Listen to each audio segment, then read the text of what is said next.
Assalamualaikum warahmatullahi wabarakatuh. Halo semuanya, kali ini aku bakal bahas tentang digitalisasi dengan tema pengembangan diri melalui media digital. Digitalisasi saat ini banyak sekali diperbincangkan. Apa ya alasannya? Yuk kita bahas. Sebelumnya, media digital adalah media elektronik yang digunakan untuk menyimpan, memancarkan, serta menerima informasi yang terdigitalisasi. Di era ini, teknologi sangat berkembang pesat, di mana ia menjadi jembatan untuk bisa mengakses banyak hal. Banyak sekali sektor yang memakai digital sebagai bahan kemajuan mereka, baik dalam bidang komunikasi, informatif, desain, dan banyak lagi. Sebagai pelajar masa kini, tantangan untuk mengelola sosial media menjadi sasaran yang harus diperhatikan. Perlu diingat bahwa sosial media tidak hanya tentang aplikasi dan chatting saja, tetapi ini tentang bagaimana kita bisa menggunakan sosial media sebagai wadah pengembangan diri kita. Karena dari data hoax terkait COVID-19, dicatat bahwa sebanyak 1028 telah menyebarkan berita bohong terkait corona.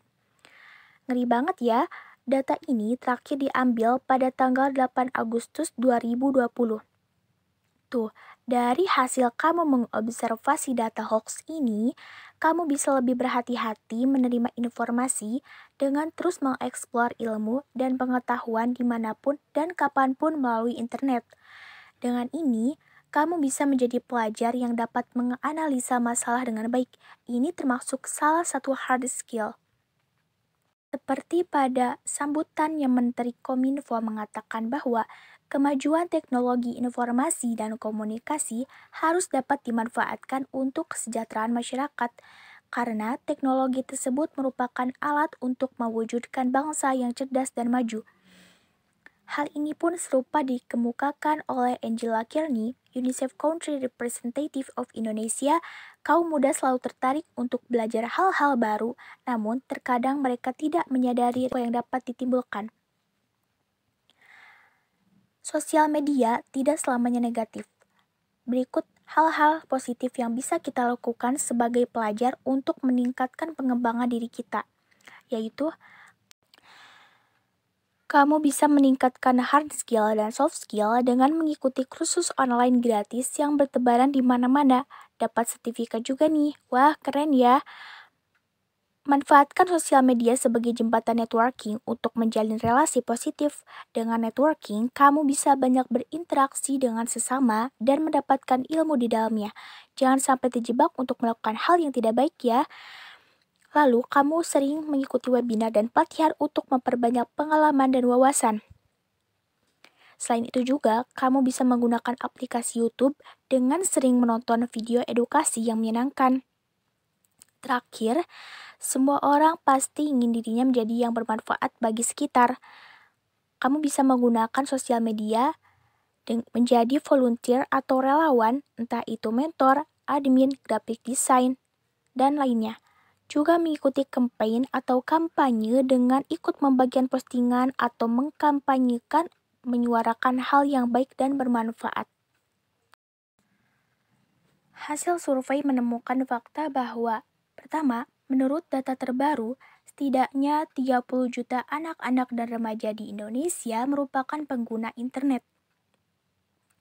Yang kedua, studi ini merupakan yang pertama di antara penelitian sejenisnya dengan keunikan data pada golongan anak dan remaja yang belum pernah menggunakan internet. Kesenjangan ini di daerah perkotaan hanya 13% dari anak dan remaja yang tidak mengaksesnya. Yang ketiga, mayoritas dari mereka yang disurvei telah menggunakan media online selama lebih dari 1 tahun, dan hampir setengah dari mereka mengaku pertama kali belajar tentang internet dari teman.